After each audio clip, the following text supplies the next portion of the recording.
these buildings will have an adverse effect on air commerce. These obstructions violate the obstruction criteria of the federal air regulations on many counts. Would you name the obstructions that are causing the most problem? Well, of course, the tall buildings in downtown Dallas, the proposed tall buildings, but we also have proposed high-rise hotel in the center of the new Dallas-Fort Worth Regional Airport. This has been approved by the Dallas-Fort Worth Regional Airport Board.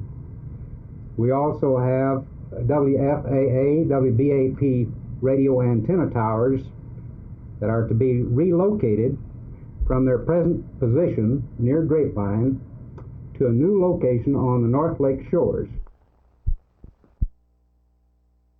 We've assembled here all of the Fed agencies, a goodly number of community agencies such as the Chamber of Commerce, the Citizens Council, mortgage bankers, and others, along with community leaders to work on a common problem of moving into Dallas 141 families from Austin on an indiscriminate basis, where they may be able to select a home in any neighborhood that they want to move into, and their ability to pay would not be a question of exclusion. We recognize the greater part of this problem lies at the lower income level. A good deal of the clientele of Greater Dallas Housing Opportunity are people who fall in the public housing area, welfare clients, people who are faced with the problem of not even having a roof over their head at all on a particular night, and who may have several children. And with very little funds, we try to meet those emergencies. On the long-term pull, we are looking to new government programs such as Operation Breakthrough, which are trying to get technological housing improvement.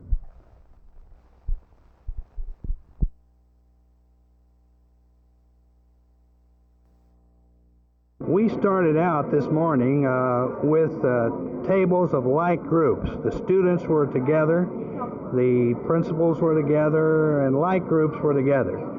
And they listed all of the needs that they could think of, the things that they think the schools need.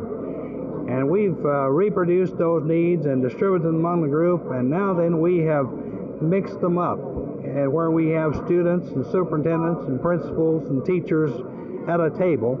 And before the day is over, we'll have mixed them 2 or 3 times, and we hope by 4 o'clock this afternoon to come out with a list of needs that may represent the needs of the region, which we can use, or the public schools of this region can use.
We're fighting a desperate battle these days against the epidemic of drug abuse, and I must say that at the moment I only see the faintest glimmerings of hope. The reason for it is that since 1964, when Dr. Timothy Leary and some of his misguided friends began to preach inner religious experiences and the beautiful inner life that is revealed by drugs, so many of our young, fine, middle-class and middle-upper-class people who are educated and should have every reason not to take drugs have been led astray, and I believe that the wave of drug abuse is still gigantic, and I think that all that we're doing against it is just beginning now to have some effect. It's like a prairie fire, and we are setting a backfire several miles ahead of the major flame.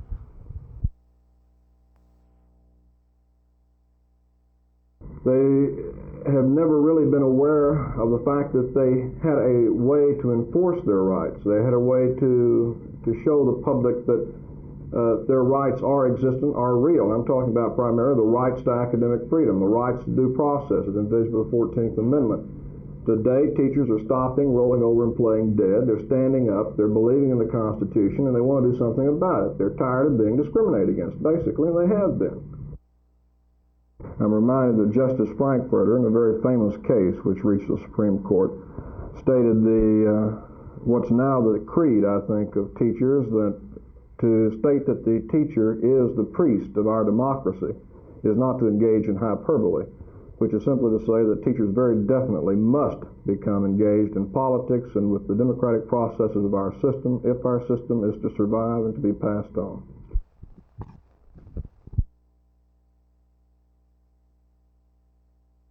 The cause of alcoholism is alcohol.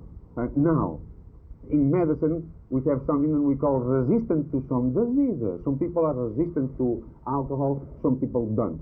Now, the problem is that nobody knows if you are resistant or not, you know. And you want to try to find out if you are resistant or not. And you begin to drink, maybe you will find out that you are not resistant, and you make yourself an alcoholic. From the beginning, the alcohol touches our brain. You see? And the alcohol itself kills the nerve cells of the brain. Not because of lack of vitamins, no. Direct contact with alcohol to the brain. I saw these damaged brains in the county hospital in Los Angeles, and I saw this in the microscope. As you see, these are not psychological interpretations, no. These are medical facts.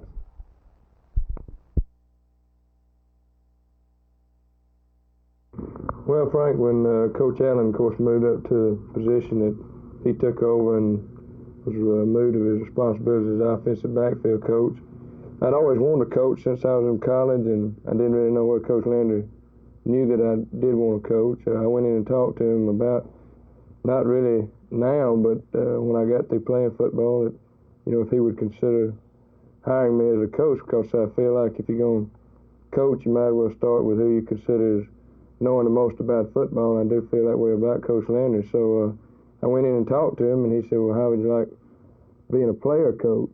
And it kind of caught me by surprise, but we talked about it and discussed it, and came back in a couple of weeks later and offered me the job, so I took it. All of this is based on whether or not that health keeps up and whether or not we'll find the answer, I guess, in July or August.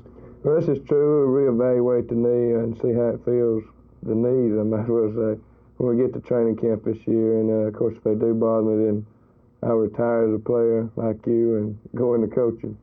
Dan, let me find out from you, what do you feel personally that you, Dan Reeves, will add most to the Cowboy coaching staff? Well, Frank, it's a little, hard to say right now. I think the biggest thing is that we can bring the players and the assistant coaches closer together. I feel like I'll be closer to the players, and I think this is something that maybe will help us in some way, and I think we need to be a little bit closer together. That's a good point there, and one that I'd like to talk about a little bit. There's a kind of rapport that must exist between the coaching staff and the players. Then what you're saying is that you feel that you will be able to add that rapport, that the players will look to you as a coach, and yet they'll still remember you as Danny Reeves, the player. Well, this is what I hope, Frank. It's going to be quite an adjustment, I think, for me, because it's going to be a different role, something I haven't done, and it's just going to have to wait and see how it does. But I hope this is the way it works out. I hope the players will feel that way toward me. I certainly hope they do. And if we can, I think it'll be a great thing for us Right, we've been so close so many years, and maybe anything that we can add along the way that can help us win a championship, that's what we want.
Well, of course, the feeling is, as we have been told by our source in Washington, that if we do not come up with an acceptable plan, then our records are being held now to be shipped to the Justice Department.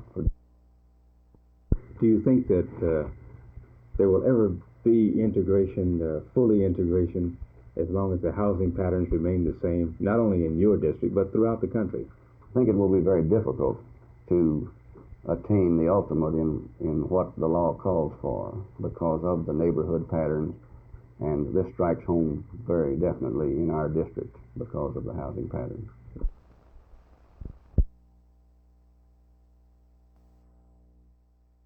Well, of course, the Federal Water Pollution Control Administration oversees and supervises the operation at the state level of the state water quality standards. Now, Texas state water quality standards have been accepted by the Federal Water Pollution Control Administration, but I am sure that they can work with the state both by insisting that these standards be maintained, and also by bringing federal action against any willful industrial polluter who might disobey the injunctions of the state.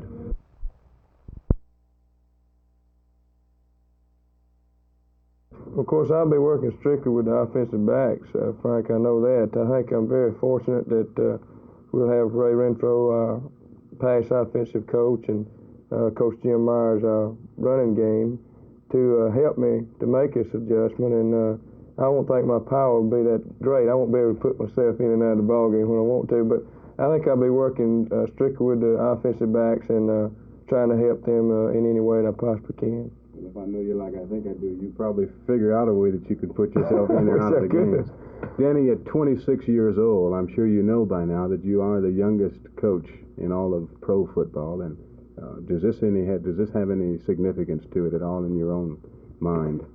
Well, Frank, this is one of the things I thought about when I took the job, but I don't know, I feel like I've learned a lot of football from being a quarterback in college and then coming with the Cowboys, and I want to see if coaching is a line that I want to go into, and I think it's a great opportunity for me, and maybe some people think at 26 it might hurt me that I'm not really old enough to be a coach, but I think I can handle the job, and I know it's not going to be easy.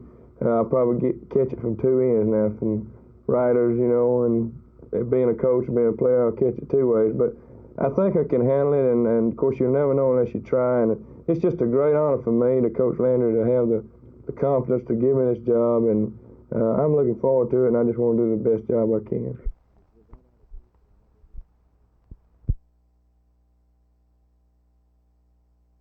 We're not trying to keep Charles from being tried. We're simply trying to get him tried in a state other than California before a jury that has not prejudged his case. Is there any precedent for this? The argument has been made before, and it's being made in other cases at this time. I am not aware of any situation that has developed just exactly like this. Do you have preference of any states? We really haven't gotten that far into it. We feel like that California has received so much more prejudicial publicity than any other state that any state outside of California would be better. As his attorney, do you feel that he could be tried in Texas? I don't feel like it's probable. I feel like that if we should be successful in having the case removed to the federal court and having the federal court transfer the case outside of California, I feel like it would be moved to some state closer to California than to Texas.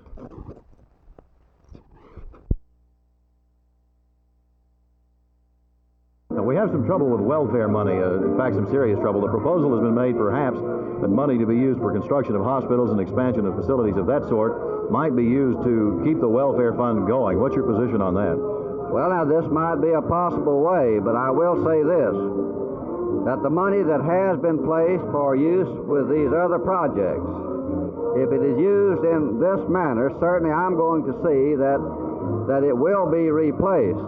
We have not explored this to the extent that we have made up our minds that this is a way to solve the problem. The problem seems to be that since last September, there's some 50,000 welfare recipients have been added to our rolls. I would like to determine in my own mind and to be completely satisfied that it was necessary that this number have been added, because the only way that you can get on the Medicaid roll is to be a welfare recipient.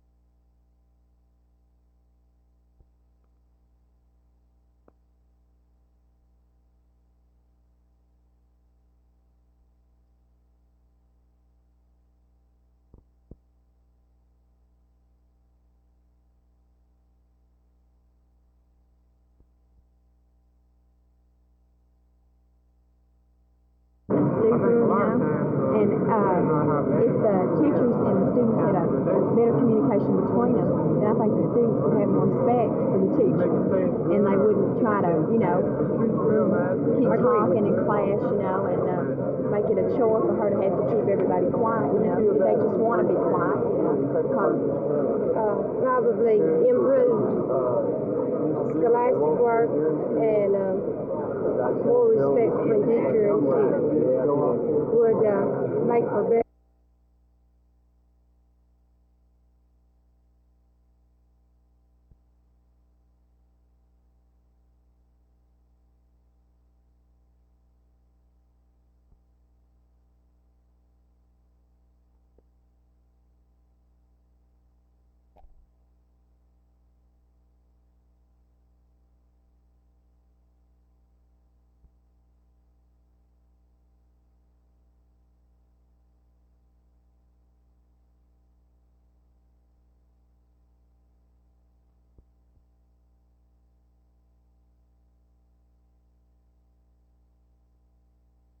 Somebody told me that you used to do some stump grubbing way back. Tell me a little about that stump grubbing.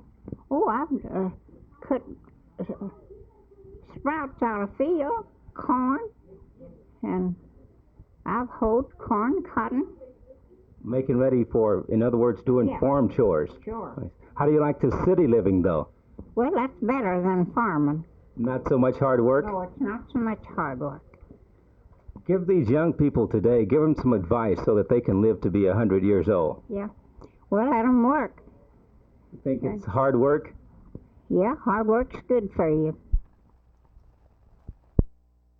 Bill, now that you've lost the round for fighting the extradition, what are you going to do now?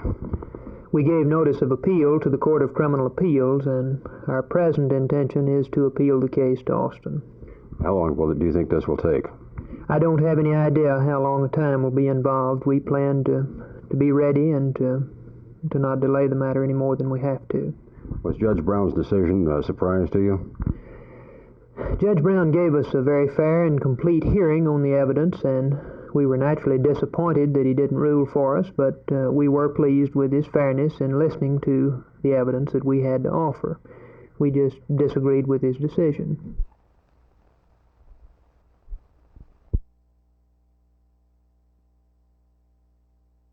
The Fort Worth City Council's approval was a formality. The full-scale mock-up is to be constructed entirely in Dallas County, but within the confines of the regional airport, and therefore did require some Fort Worth Council action. The building of the $250,000 mock-up has raised some professional eyebrows. One city official, who cannot be quoted because of his position, told me the need for the shell structure is questionable. On Channel 8's face-to-face program 2 weeks ago, Regional Airport Executive Director Tom Sullivan said extensive study was made by actual demonstration and computer programming to make sure the volume of air traffic and passenger load could be handled. Sullivan said this airport was the first in the nation to be designed with all of the scientific technology at hand. And now the airport board says it wants to find out by the method of try and see. The construction of the $233,000 mock-up of the proposed terminal building would probably come under more attack and be more controversial. But there is one saving grace. The airlines using the airport and the terminals have agreed to pay for it. This is Gene Thomas, Channel 8 News, at the site of the Dallas-Fort Worth Regional Airport.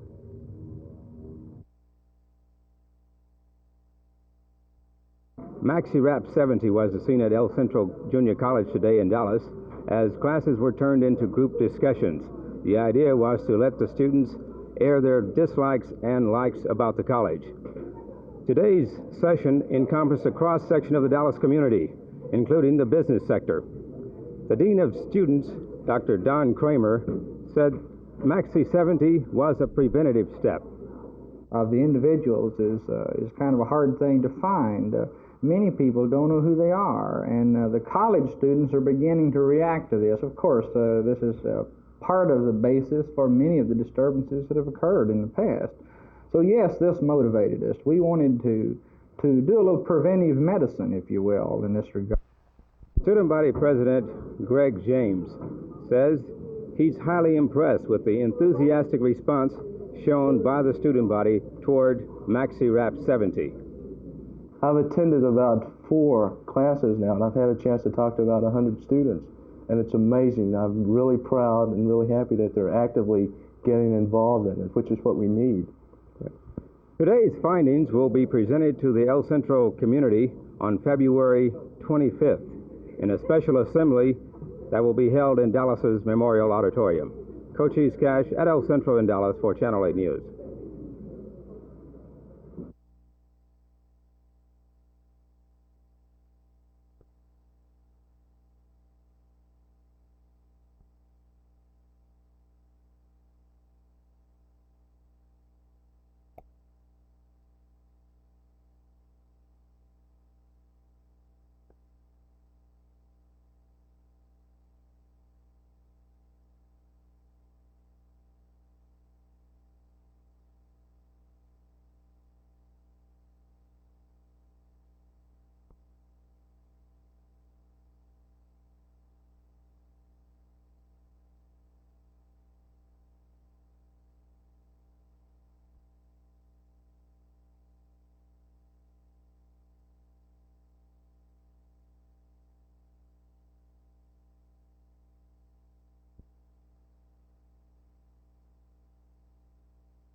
I would say at this point it certainly looks that way.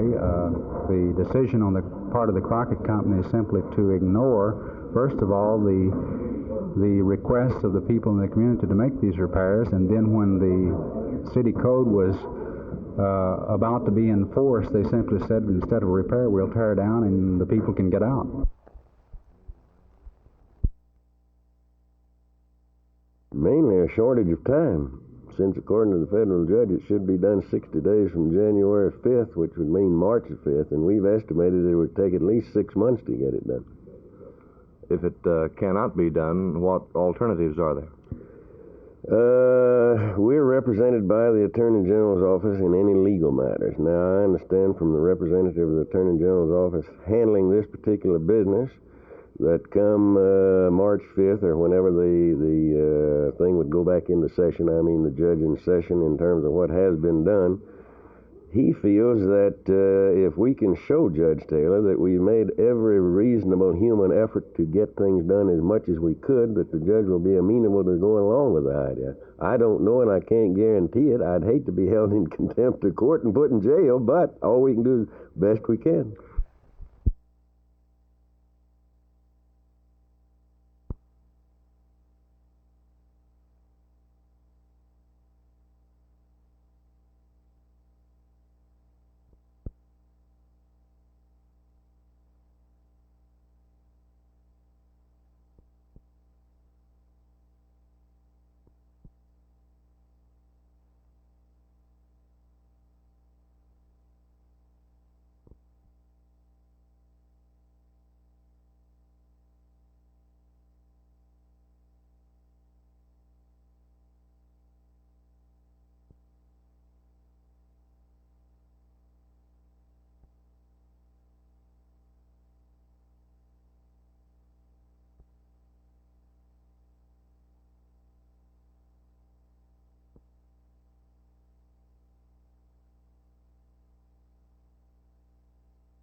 We're going to talk with constitutional lawyers today, the best, so far as I know, in the city of Washington.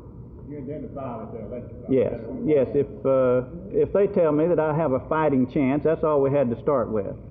Then I think I personally might accept the decision of my own state Supreme Court. But I've been urged by many, many people to take this on to the federal courts if at all possible. And that I intend to do. If you have to follow advice of counsel, and I know all of you have heard that oft-said remark that a fellow who acts as counsel for himself has a fool for a client. I'm not going to take my own feelings, my own desire to be a candidate. I'm going to listen to men who are in and out of the Supreme Courts daily, and rely on their counsel.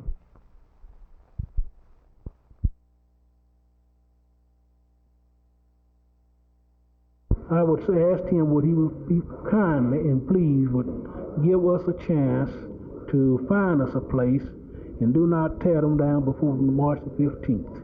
And let us wait at least until summer after school is out.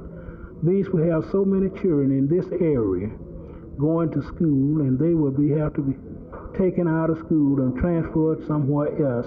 And it's so hard to take a child out of school at this period of time to put them somewhere else when the school is just like in 2 to 3 months all we like it.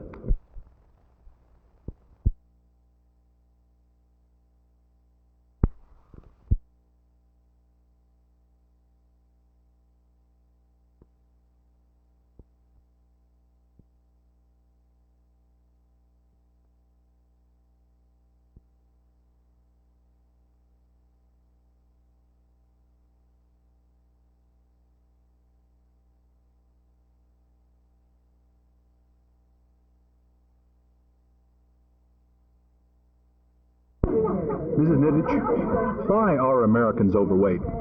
Firstly, I don't think it belongs to Americans, Mal. I think people are overweight all over the world. We've proven this by being invited to Europe and throughout Canada and in Australia, New Zealand, etc. So I think people are overweight, not so Americans. Statistics say 79 million Americans, however, are suffering with obesity. I don't know why. However, I think it all starts when you're in a baby carriage. Somebody gives you a cookie when you're crying, and maybe a toy would suffice. I think you get the idea that food is solace, food is reward, and you grow up using food for that reason. Basically, it isn't any of those things. I think it's fuel. It should be eaten so that you can function, and that's that. For those of us who were fat and thought food was the answer to every problem, we cried a lot in those days. Your movement is very popular among women, but isn't it true that men need your program as much as women? Thank you. Thank you for recognizing it. Years ago, they used to call it the Fat Ladies Club. It isn't true. Men can be touched, men can be afflicted, and may I tell you, we're very proud of the men who join Weight Watchers. I think when a man gives up a gin game in order to come to a Fat Ladies Club, he's not going to fool around with it. He really sticks with it. He does the job, and he gets thin. And when it's all over and done with due respect to all the gentlemen, they're just as vain as the ladies. What's the place of exercise in your program? We believe that if you've always been energetic, by all means continue. If you never have, it's kind of sad to start with a weight control program. Simply because from our own experience, when we were fat and we did 3 push-ups, we evaluated that was worth at least a chunk of chocolate layer cake. If I offered you this candy bar or this package of raisins, which would you take? I would salivate a lot, and I'd probably look for something to sop up all the salivating I'm doing. I don't think I would take either. Thank you, Jean. Shall we leave? Indeed, it's been a pleasure. Okay.